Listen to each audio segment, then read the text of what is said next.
Dan kemudian ada kenapa kemudian makam itu dipindahkan atau dilakukan ekshumanisasi. Itu biasanya karena satu tuntutan atau satu kebutuhan. Apakah jumlah kalian di sini banyak? Dan tiba-tiba lilin yang ada di sebelah kanan apinya mendadak diam. Berpindah ke yang di sebelah kiri, bergerak kencang dan tiba-tiba memerah. Dan di situ yang kemudian terlihat sosoknya bertaring tinggi besar.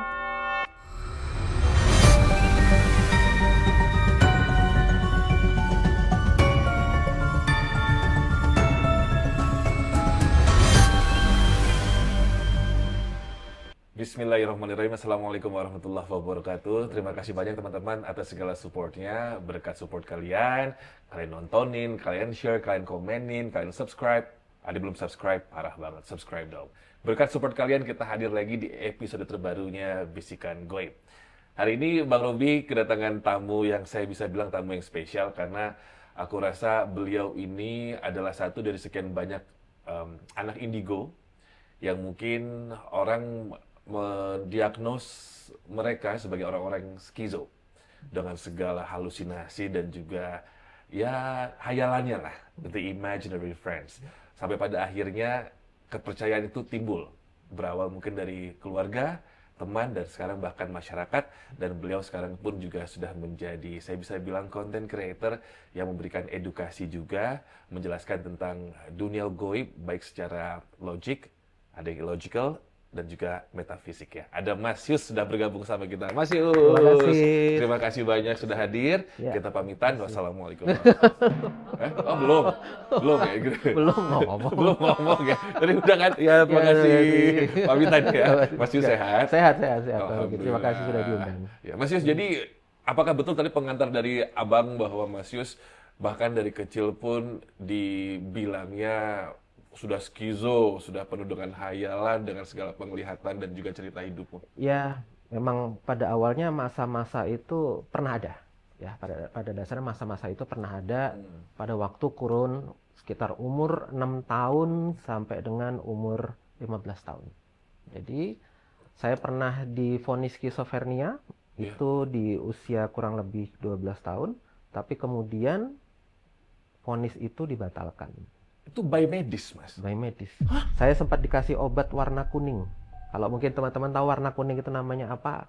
Itu begitu saya minum, yang saya rasakan itu cuma lemas, nggak bisa mikir, kemudian cuma pengen tidur aja bawaannya. Kayak mungkin semacam obat penenang gitu. Kalau dibolehkan bertanya, yang membawa Mas Yus ke tenaga medis waktu itu apakah keputusan orang tua atau bagaimana? Dari orang tua. Karena orang tua sendiri pada waktu itu secara psikologis takut juga ya. Mungkin mereka khawatir. Karena mungkin saya seperti orang yang paranoid, seperti orang yang mungkin sering bicara sendiri, ketakutan tidak jelas, dan mengaku mendengar suara-suara yang entah berasal dari mana. Gitu. Apakah suara-suara yang Mas dengar sehingga Mas didiagnos skizo itu bahkan suara yang mengundang Mas untuk mengakhiri hidup waktu kecil? Sempat ada keputusan seperti itu, tapi saya sendiri pada waktu itu merasa kalau saya bunuh diri itu tentu saja saya akan menjadi seperti makhluk-makhluk yang saya lihat. Tapi kalau saya ternyata bisa mengalahkan itu semua, saya tidak akan menjadi seperti mereka, dan mungkin itu ujian yang mungkin saya harus lalui. Ini bukan tentang imaginary friend lagi teman-teman ya, bukan tentang teman masa kecil dalam bentuk jin, tapi ini bahkan sudah membahayakan sampai dibawa ke dokter atau ke psikiater waktu itu. Psikiater pada waktu itu. Oke. Tadi Mas Yus sempat menyinggung bahwa tidak ingin mengakhiri hidup karena tidak ingin terlihat seperti mereka yang Mas lihat. Ya. Seperti apa yang Mas lihat dari kecil itu memang? Pada dasarnya yang saya lihat lebih kepada residu energi dari orang yang sudah meninggal, atau dalam tanda kutip arwah gitu. Mereka yang kalau kebanyakan saya lihat masih punya urusan-urusan yang belum selesai di dunia ini, atau mungkin mereka yang bahkan tidak tahu kalau mereka sebenarnya sudah meninggal.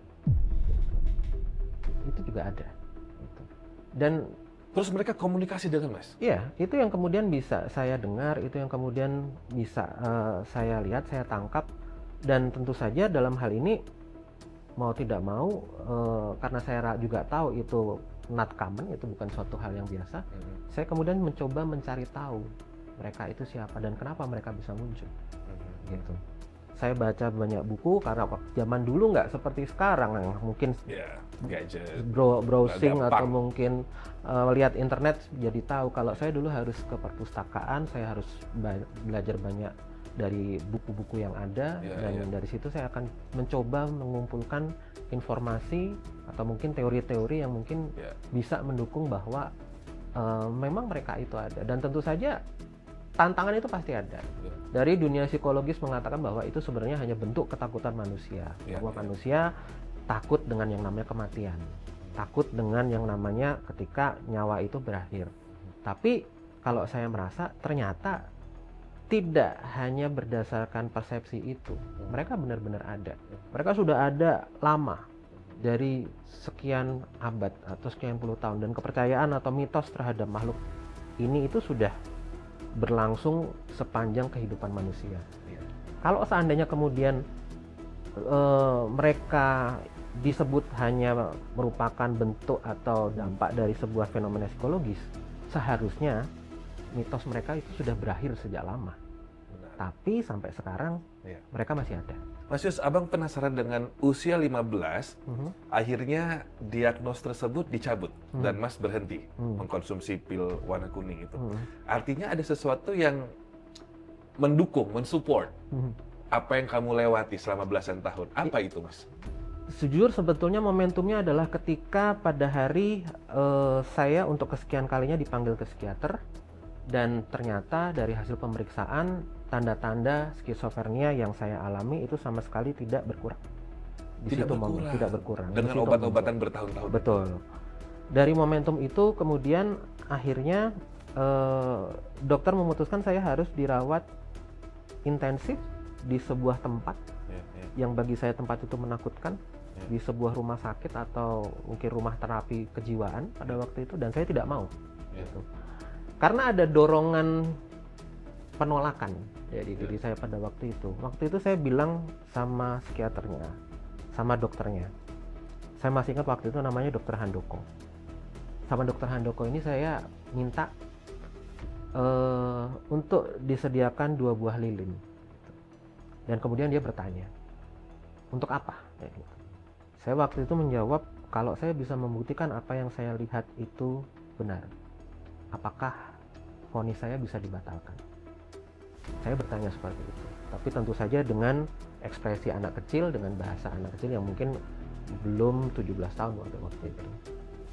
Akhirnya dokter kebetulan dia ada kebetulan lilin atau menyediakan lilin, yang dia bilang waktu itu, kebetulan saya punya ini, kalau saya jaga-jaga seandainya mati lampu. Gitu. Akhirnya dia serahkan kepada saya 2 lilin. Lilin itu saya taruh 2 di atas meja. Kemudian saya ambil kertas yang ada di atas meja pada waktu itu, langsung saya sobek jadi 2. Satu kertas saya tulis ya, satu kertas saya tulis tidak. Kertas yang tulisan ya saya tulis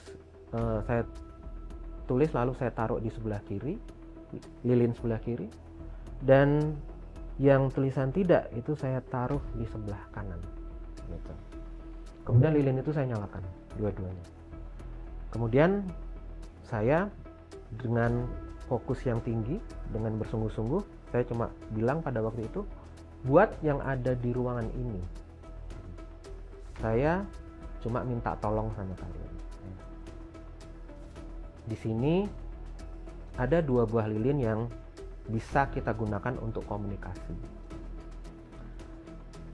Ya dan tidak. Yang ya di sebelah kiri, yang tidak di sebelah kanan. Saya cuma mau mengajukan pertanyaan sama kalian, tolong kalian jawab. Saya bicara dengan mereka dan memang ada beberapa yang saya lihat ada di situ. Tapi dokter dan ada 1 orang juru rawat pada waktu itu tidak bisa melihat. Akhirnya pada waktu itu saya mengajukan pertanyaan yang pertama. Tolong tunjukkan, berikan jawaban lewat lilin ini, apakah saya gila? ternyata lilin yang di sebelah kiri itu apinya diam, tidak bergerak. Tapi lilin yang di sebelah kanan itu apinya bergerak kencang. Kemudian saya bertanya lagi, apakah memang yang menggerakkan lilin yang ada di sebelah kiri itu adalah kalian yang ada di sini? Tolong tunjukkan karena yang melihat cuma saya. Akhirnya tiba-tiba lilin yang ada di sebelah kanan itu apinya berhenti. Dan tiba-tiba lilin yang ada di sebelah kiri yang bertulisan ya itu bergerak kencang. Dan kemudian saya bertanya lagi gitu, apakah memang yang menggerakkan itu angin? Ya, gitu. Ternyata kembali lagi lilin yang ada di sebelah kiri apinya mendadak diam, tapi lilin yang ada di sebelah kanan yang bertulisan tidak itu bergerak kencang. Lalu saya bertanya sama dokter, Pak dokter silahkan bertanya, tapi jawabannya ya atau tidak. Yes no question. Yes no question. Akhirnya dokter itu kemudian bertanya, apakah jumlah kalian di sini banyak? Dan tiba-tiba lilin yang ada di sebelah kanan apinya mendadak diam, berpindah ke yang di sebelah kiri, bergerak kencang dan tiba-tiba merah. Dan semenjak itu vonis saya dibatalkan oleh dokter. Awalnya mungkin Pak Handoko ini yang merawat Mas bertahun-tahun, dia adalah disbeliever. Dia tidak percaya. Tidak percaya. Ya. Eventually, atas kejadian tadi, turning point-nya akhirnya beliau percaya. Vonis saya dari skizofrenia akhirnya diganti hanya menjadi ADHD, gangguan fokus. Gangguan fokus. Gitu. Tapi apakah akhirnya beliau mengakui bahwa entitas itu? Ya, masih mungkin sulit percaya, tetapi satu sisi dia sendiri saya lihat kemudian menjadi lebih lembut untuk kemudian dari segi keyakinannya. Dan dia hanya mengatakan supaya hidupmu lebih tenang, apapun yang kamu lihat, coba kamu tuangkan ke dalam bentuk karya, entah itu gambar, entah itu tulisan, entah itu mungkin apapun, kayak gitu, yang mungkin supaya beban yang ada di kepalamu itu berkurang. Tulis bentuk mereka seperti apa, mereka sebetulnya mengatakan apa, atau kalau mereka punya cerita-ceritanya seperti apa, tuangkan itu semua. Dan akhirnya saran dari Dr. Handoko tadi, Mas tuangkan dalam sebuah buku. Ya. Masih available online? Masih. Kita kasih linknya di sini. Ya. Baik kan aku? Ya. Baik kan aku, tetap minta dipuji. Tapi ada satu pertanyaan dari abang pribadi, Mas Yus. Tadi kan Mas bilang di ruangan tersebut hanya saya yang melihat. Dokter tidak melihat, mau itu perawat atau apa. Betul.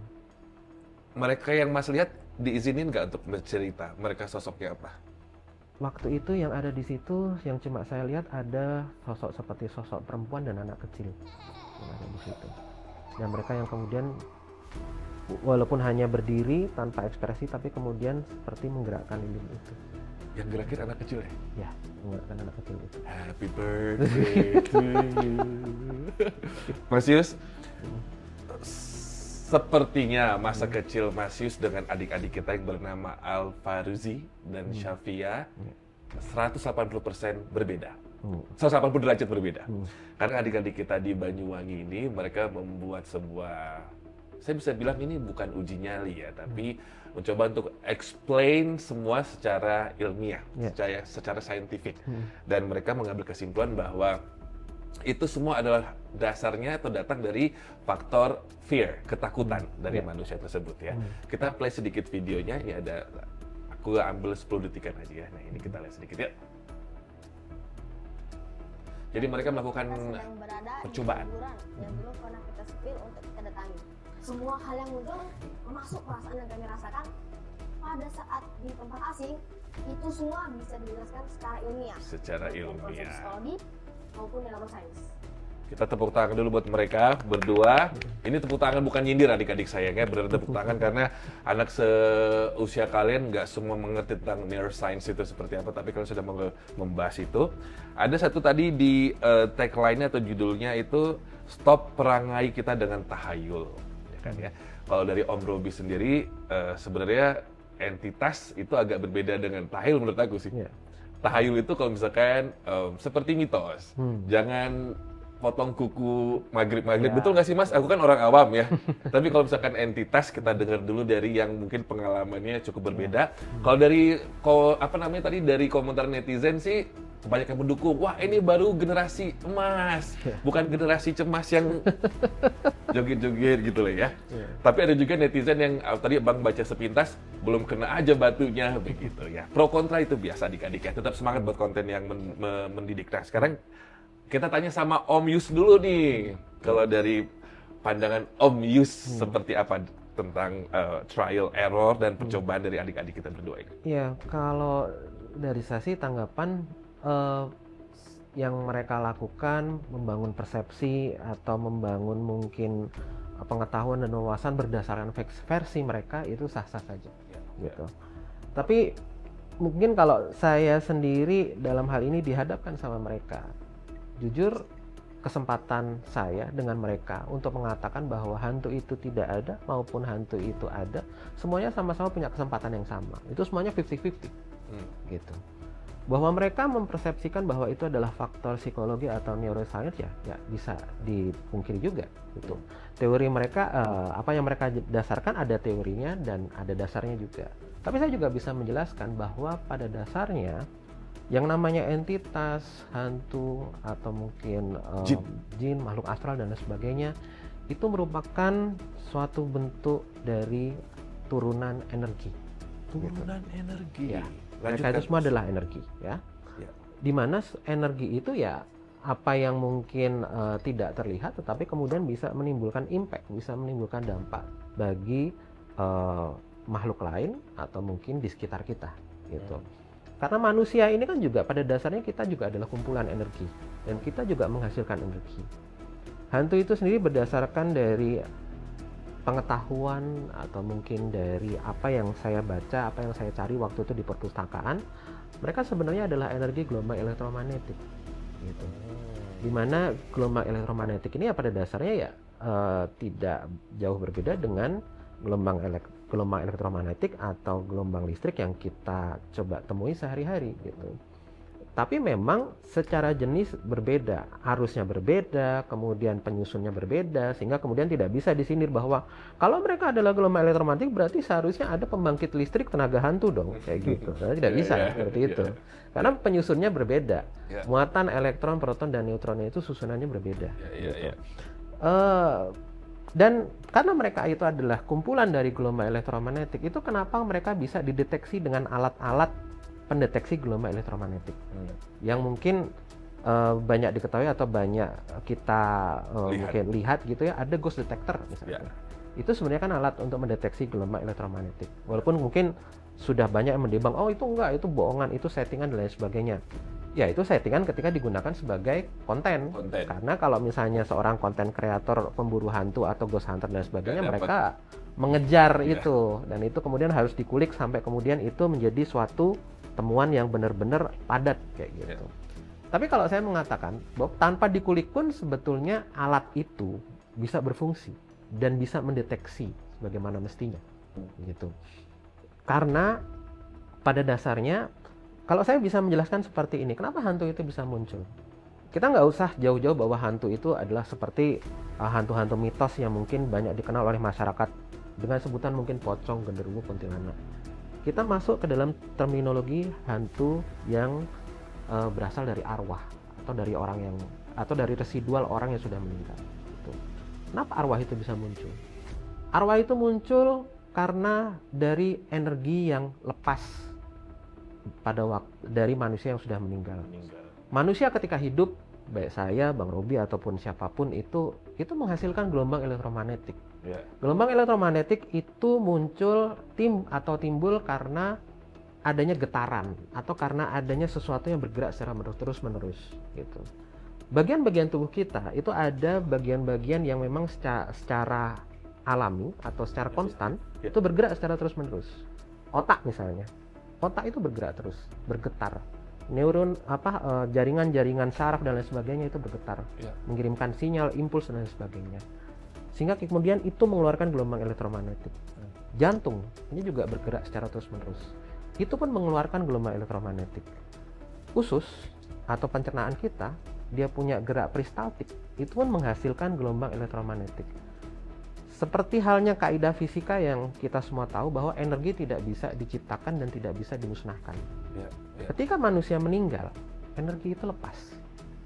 Dan energi yang paling besar itu lepas itu berasal dari kepala. Karena itu berasal dari kepala, maka dia membawa serta emosi, membawa serta karakter, membawa serta ingatan, memori, maupun segala hal yang kemudian terbawa ketika dia masih hidup. Dan itu kemudian membentuk satu sosok tersendiri yang mungkin selama ini kita kenal dengan sebutan arwah. Atau kalau misalnya dalam dunia jin disebut dengan korin. Gitu. Mas Yus, aku potong sedikit. Ini ada hubungannya sih dengan seseorang yang aku kenal. Jadi karena Mas kan tadi kalau namanya otak itu juga mengeluarkan namanya gelombang. Ya. Betul. Baik itu orang yang masih hidup atau enggak hidup, atau sudah meninggal dunia. Ketika ada seseorang, ini kita ngomongin orang lain, ada seseorang bisa membaca memori orang lain masa lalunya, apakah itu mungkin secara bertabrakan atau mungkin secara momennya dapat aja orang itu bisa membaca memori orang tersebut karena memori itu masih ada, karena otak itu mengeluarkan gelombang elektromagnetik atau gimana? Dia membaca itu karena dirinya sendiri peka terhadap energi. Seseorang yang peka terhadap energi, dia bisa merespon, dia bisa membaca energi dari seseorang. Termasuk ingatan? Termasuk ingatan. Dan penglihatan masa lalu? Betul.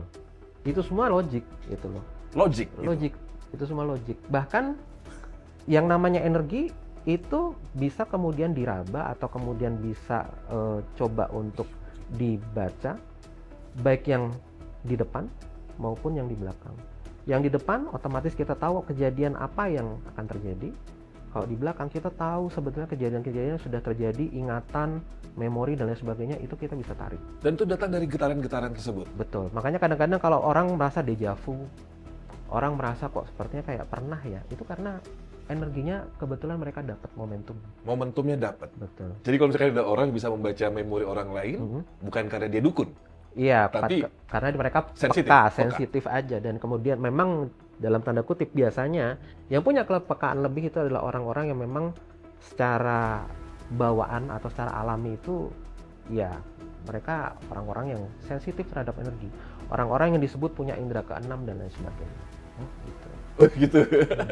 Indera keenam ya. Sebenarnya abang lagi nanyain tentang diri abang sendiri.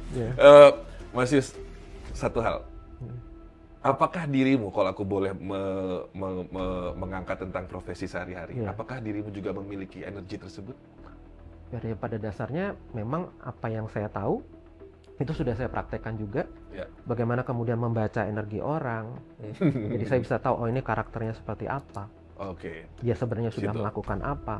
Apakah yang dia katakan itu sebenarnya benar atau bohong atau tidak gitu. Itu sudah terbaca. Berarti kekuatan atau sixth sense-mu ini juga terpakai karena sebagai dirimu sebagai HRD ya Mas ya? Iya. Iya ya, kepakai jadi ya. Kepakai juga. Nah, abang ada pertanyaan pribadi nih. Ketika Mas bertemu dengan calon yang akan di hire ya, atau mungkin pegawai yang mungkin sedang ada masalah, Mas panggil atau apa bagaimana gitu. Jujur sama abang, pernah nggak ketemu sama sosok yang dibawa sama salah satu karyawan? Pernah. Ceritain dong, please. Jadi pada waktu itu memang sebetulnya bukan pada sesi interview, tapi memang itu adalah salah satu momen di mana memang kita atau perusahaan tidak lagi ingin memperpanjang karyawan itu. Aduh, oke, terus? Beberapa orang yang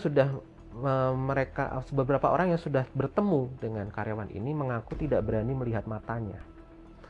Mengaku mereka sendiri ngomong kayak jadi belibet, ngomong terus juga seperti kayak tidak betah berada di satu ruangan dengan dia gitu. Dan akhirnya saya yang coba untuk maju untuk menghadapi dia. Sang dukun HRD inilah yang maju. Lanjutkan, seru nih, lanjutkan. Terus? Tapi entah kenapa kemudian ketika bertemu gantian malah sepertinya kok dia yang merasa tidak nyaman. Dia yang kewalahan. Dia yang kemudian kewalahan. Karena jujur, karena saya paham energi itu kalau kita buat seperti head to head, itu pasti akan kemudian saling mengalahkan satu sama lain. Tapi kalau kemudian salah satu pihak kemudian berusaha mengosongkan, menetralkan, itu energi yang sebelah sana yang kelihatan ingin menabrak itu kayak seperti ingin menabrak udara kosong aja, kayak gitu. Dan di situ yang kemudian terlihat sosoknya bertaring tinggi besar, kemudian rambutnya seperti ijuk, itu menatap saya dari belakang.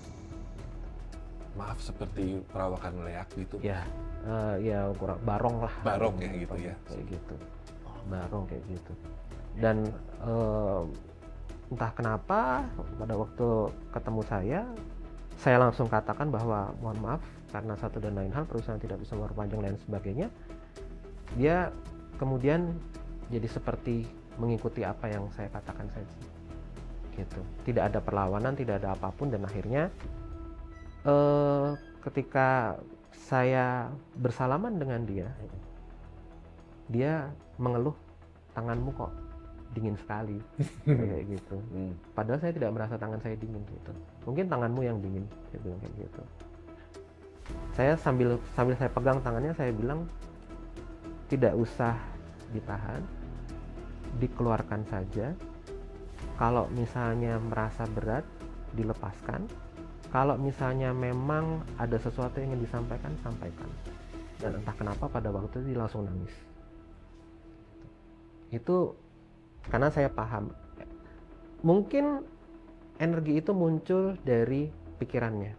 Tapi kalau kemudian pikiran itu kita netralkan dan hatinya yang kita sentuh, energi itu akan mengikuti. Gitu. Biasanya kalau ada reaksi seperti itu ya sudah, akhirnya lurus semuanya. Sosok yang menatap Mas ini, apakah akhirnya entitas ini menyampaikan sebuah informasi bahwa dia ini bawaan dari lahir, atau memang ketempelan, atau memang dia mengilmu, atau gimana Mas? Karena waktu itu dari pihak karyawannya sendiri yang mengatakan gitu. Saya pernah belajar gitu. Waktu itu di daerah satu daerah di Jawa Barat kayak gitu. Terus saya dikasih kayak semacam bungkusan gitu, dibawa di dompet, dan itu dikeluarkan, ditunjukkan ke saya gitu. Dia malah bertanya, ini berbahaya nggak ya gitu. Saya bilang kalau dirimu memang merasa tidak nyaman, ya lebih baik dikembalikan kepada yang memberikan gitu. Tapi kalau misalnya memang dirimu merasa nyaman dan merasa itu berguna, ya itu kita kembalikan kepada dirimu. Tapi yang jelas, mungkin saat ini kamu tahu bahwa tidak semua orang itu bisa dipengaruhi dengan benda ini. Saya cuma bilang begitu aja. Awalnya itu tadinya mau sebagai penglaris, pelancar karir. Ya mungkin untuk lebih kepada kewibawaan atau menundukkan orang ya. Malah gitu. Dibikin menjadi tidak nyaman orang lain. Iya, betul. Jadi troublemaker gitu ya Mas ya. Gitu. Awalnya pengen cut off, ujung-ujungnya jadi konsultasi spiritual guys ya. Itu sering kok. Itu sering, ya? Sering kok. Oke, lambat laun dari Mas Yus sebagai seorang indigo dan akhirnya banyak belajar, banyak juga mempelajari dan akhirnya menulis buku yang bisa menginspirasi banyak orang atau memberikan edukasi tentang dunia gaib atau spiritual ya. Akhirnya keluarlah satu, saya bisa bilang di sini adalah satu dialog lah tentang salah satu jenis pesugihan yang ada di Indonesia, yaitu namanya pesugihan putih. Agak bingung nih, apakah ini pesugihannya baik atau bagaimana? Definisi dari Mas Yus tentang pesugihan putih itu gimana sih Mas? Jadi sebenarnya gini, banyak mungkin orang-orang yang tidak tahu sebenarnya bagaimana yang namanya energi itu bekerja gitu.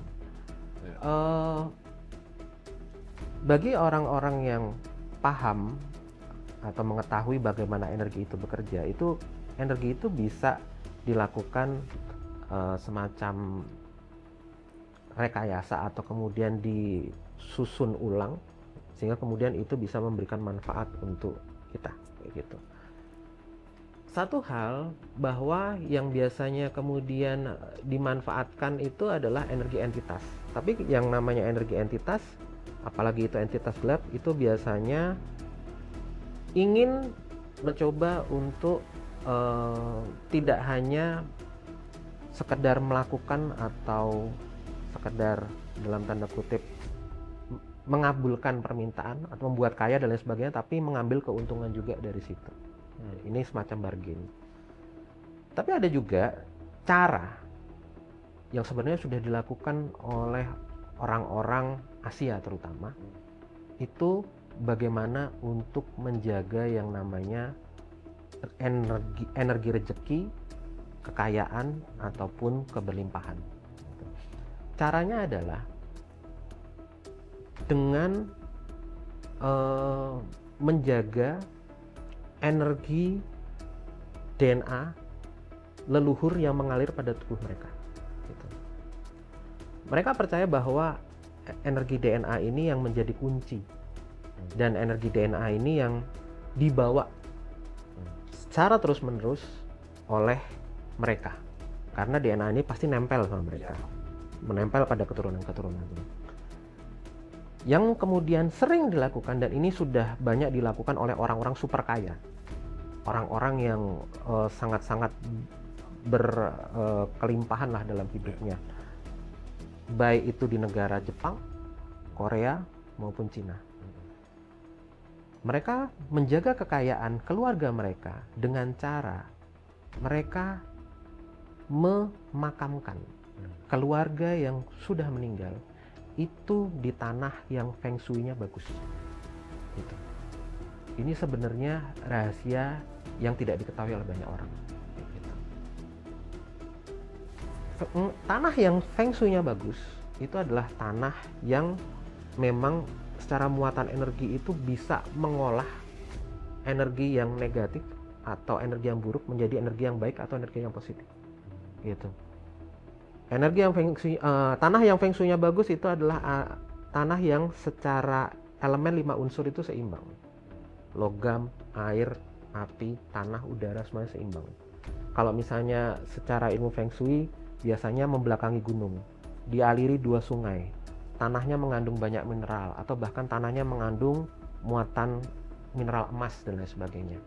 Itu adalah tanah yang secara feng shui baik. Jika orang tua itu dikuburkan di tanah seperti itu segala energi yang tidak baik itu akan dimurnikan oleh tanah itu. Nah, dan karena manusia itu makan segala sesuatu dari tanah, entah itu mungkin tumbuhan, hewan dan lain sebagainya, energi yang terkubur bersama dengan orang tua mereka itu akan kembali mengalir kepada mereka, karena energi itu adalah energi cerdas. Energi dari DNA yang mereka, dari orang tua yang mereka makamkan ini, itu akan mencari keturunannya melalui tanah atau melalui alam ini, dan itu yang kemudian kembali dikonsumsi oleh para keturunannya. Itu yang membuat mereka bisa menjaga kekayaannya secara terus-menerus, turun-temurun. Bahkan sebuah ritual yang biasa dilakukan oleh para orang-orang Korea, para orang-orang Jepang, itu biasanya adalah menggali lagi makam dari orang tua mereka untuk kemudian dipindahkan ke tanah yang secara feng shui bagus. Ini pernah diangkat, kalau nggak salah ada film Korea judulnya Exhuma. Exhuma itu seperti itu. Itu film Exhuma itu banyak sekali itu praktek-praktek perdukunan yang sebenarnya kalau orang yang mengerti tahu itu ada penjelasannya. Kayak misalnya kenapa kok berkomunikasi dengan makhluk halus lewat siulan. Itu ada penjelasannya. Karena makhluk halus ini kan berada di frekuensi yang di atas. Mereka berasal dari frekuensi yang tinggi. Sehingga untuk komunikasi sama mereka kita harus masuk ke sebuah tegangan atau frekuensi yang tinggi juga. Saya nonton film itu mau kesurupan loh, Mas. Nah? Saya nonton film itu mau kesurupan. Kayak kebawa loh gua. Iya. Lanjutin, Mas. Tapi karena memang itu adalah film yang diambil dari praktek perdukunan Korea kayak gitu. Dan kemudian ada kenapa kemudian makam itu dipindahkan atau dilakukan ekshumanisasi. Itu biasanya karena satu tuntutan atau satu kebutuhan. Biasanya untuk menjaga supaya dalam tanda kutip energi dari orang yang sudah meninggal ini tetap bagus dan kemudian kembali kepada keturunannya secara baik juga. Gitu. Sebentar Mas, tanpa bermaksud menjadi agen tanah ya. Menurut dari Mas Yus, di daerah Jakarta dan sekitarnya yang mengandung unsur 5 elemen tadi, nilainya 60 itu aja udah sangat baik gitu. Nilai-nilai tanah di daerah Bogor itu masih ada yang nilainya 60. kalau di Masih Kerawang tuh kenapa mahal banget ya? Di Kalau Kerawang di itu- Kerawang mungkin karena kalau itu ya zonanya strategis mungkin ya, Iya, untuk iya. hunian mungkin. Oh, Bogor ya, Mas, ya? Malah Bogor sebenarnya. Bogor, daerah-daerah mungkin kalau saya pernah gambaran daerah namanya Cisadon. Ini aku ada pertanyaan terakhir deh untuk Mas Yus. Mas Yus, apa namanya? Aku selalu di podcast aku bersama teman-temanku Star Hits ini selalu ingin meminta orang tua lah gitu yang sekiranya mengalami cerita hidup yang sama dengan orang tuamu, sejogjanya, sebaiknya orang tua yang memiliki anak mempunyai kelebihan seperti Mas Yus itu seperti apa sih sebaiknya?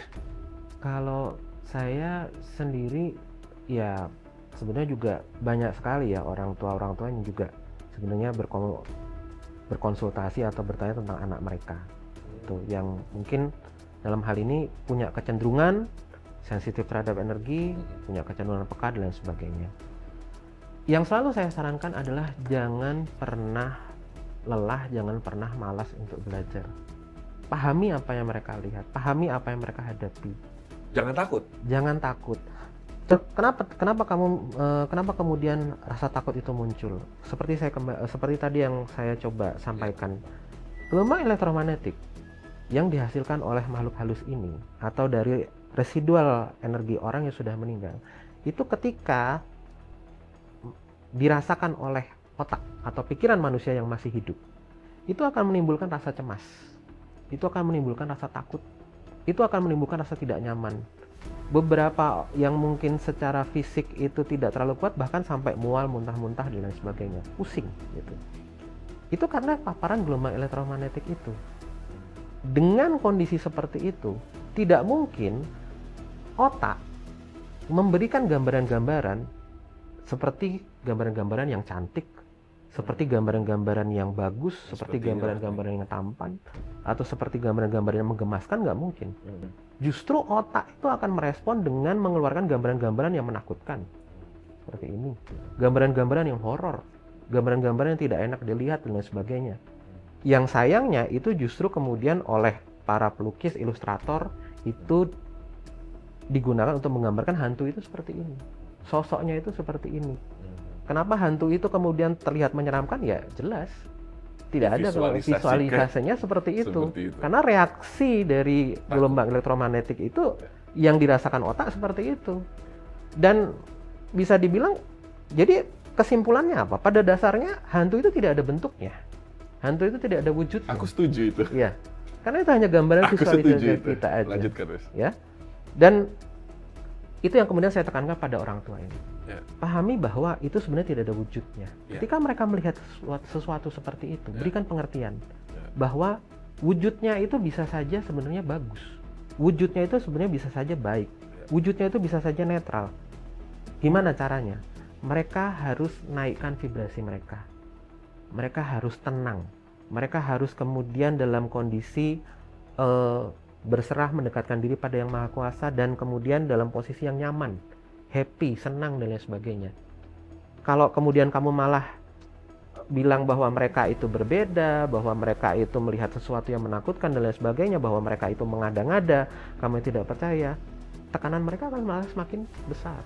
Tekanan mereka malah semakin tinggi. Bisa, malah semakin depresi. Iya. Dan itu akan semakin memunculkan gambaran-gambaran yang semakin menakutkan. Kalau pengen membantu anakmu, kalau pengen membantu anak seperti itu, pahami. Bantu mereka menaikkan vibrasi mereka. Bantu mereka senang, bantu mereka supaya happy, dan bagaimana mereka bisa, kalau bahasa saya istilahnya grounding. Melepaskan energi mereka ke bumi. Dekatkan mereka dengan alam. Ajak mereka ke pantai, ajak mereka ke gunung, ajak mereka ke hutan. Dekatkan mereka sama alam. Di sana mereka akan bisa melepaskan atau merilis energi mereka. Mereka akan jadi lebih tenang. Itu caranya. Gitu. Berarti kalau abang boleh simpulkan Mas Yus, yang Mas Yus lihat selama sekian puluh tahun, Mas baru hidup 12 tahun ya, saya lupa. Sekian puluh tahun hidup ini, sesungguhnya sosok mereka ini, entitas ini adalah seperti asap hitam. Ya, Bisa dibilang begitu? bayangan siluet asap hitam kabut. Seperti dan itu, sebagainya. kabut. Ketika kita mengabsorb di kepala kita, kalau kita pengen dia terlihat cakep, bagus, ya bagus. Ya, Tapi kalau yang terlihat adalah kita pengen kelihatannya dia horor, menakutkan, ya Horor. menakutkan. dan kebanyakan adalah yang terlihat horor karena kita berhubungan atau bertabrakan dengan energi mereka. Which is itu gelombang elektromagnetik. Seperti yang terjadi pada saat Mas pengen cut off tadi, Ya, pengen lay off betul. salah satu karyawan, Ya. bentrok, Ya, jadinya kelihatan jelek ya. betul. Seperti itu. Ini terakhir. Hmm. Tadi Mas Yus sempat mention, aku suka nih kalau misalkan interview ngobrol terus aku ini. Mas Yus tadi mention tentang energi itu bisa direkayasa. Mhm. Ya. Ya. Kan dirimu tuh nggak pernah berhenti belajar, Ya. membaca tentang dunia spiritual. Apakah seorang Mas Yus sekarang bisa membantu untuk merekayasa energi orang? Yang It's okay, jujur aja. Apa maksud aku? For example, hmm. ada seseorang yang menjadi korban santet. Hmm. Pasti energinya kacau balau, Betul. hitam, legam, entah apapun itu. Dari setiap pelajaran yang Mas lakukan atau mungkin hal yang Mas baca, akhirnya Mas menemukan titik spiritual yang tinggi. Mas membantu orang tersebut untuk merekayasa energinya untuk get better. Apakah Mas Yus bisa melakukan itu? Tentu saja bisa. Dunia energi itu pasti berangkat dari pikiran, berangkat dari kesadaran manusia. Ya. Kesadaran manusia itu kemudian nanti terhubung sama batin. Ya. Energi seseorang itu dipengaruhi oleh apa yang ada dalam pikirannya. Dari pikiran itu kemudian tercermin ke dalam perkataan, perbuatan, dan lain sebagainya. Ya. Itu yang kemudian kita baca. Ya. Masalah-masalah itu timbul karena pikiran-pikiran ini membentuk sebuah pola yang merugikan. Kalau dalam bahasa psikologi disebut dengan psikologi transpersonal. Gitu. Dimana supaya kemudian pola berulang ini, energi ini kemudian bisa berubah, pola berulang ini bisa diputus, harus dilakukan sesuatu. Tapi permasalahannya, dunia psikologi itu hanya bisa mendeteksi, hanya bisa kemudian mendiagnosa mengenai pola berulang itu. Tetapi sampai dengan sekarang belum ada cara bagaimana memutus pola berulang itu. Cara memutus pola berulang itu hanya bisa dilakukan melalui rekayasa energi yang tadi saya bilang. Gitu. Satu, melalui metode-metode tradisional seperti misalnya ruatan. Seperti metode-metode tradisional melukat.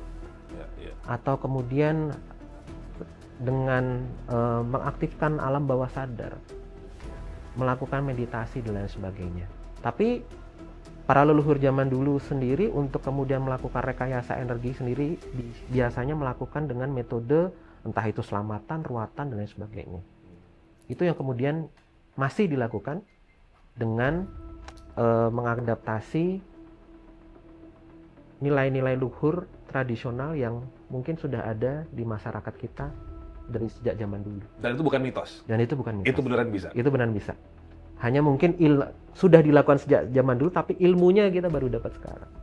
Penjelasan ilmiahnya baru didapatkan sekarang. Itulah dia. Jadi teman-teman, kalau kamu punya teman kamu yang kayaknya bucin banget sama orang, mau ngabisin uang buat pacarnya, ya belum nikah juga udah mau beliin itu segala macam, kayak ada salah dengan energi teman kamu deh. Iya. Bawa ke Mas Yus, nih Instagramnya, ya, biar direkayasa ya. Entah apa yang bikin energinya jadi kayak maaf, banget gitu ya Mas ya, bucin banget. Mungkin ada sesuatu yang salah dengan energinya. Ini Instagram Mas Yus, konsultasi aja ya. Oh ya, ini juga TikTok ini juga apa namanya, mau belanja mau ke keranjang kita juga bisa, silakan. Ada apapun di situ. Yang nyari jam tangan abang, casing atau apa, silakan ada di situ semuanya. Mas Yus, terima kasih banyak. Sama-sama. Nggak kapok jadi HRD ya? Enggak ya. Enak deh bisa ngebaca orang terus ini ya. Oke, kita pamitan. Assalamualaikum warahmatullahi wabarakatuh. Waalaikumsalam. Dadah.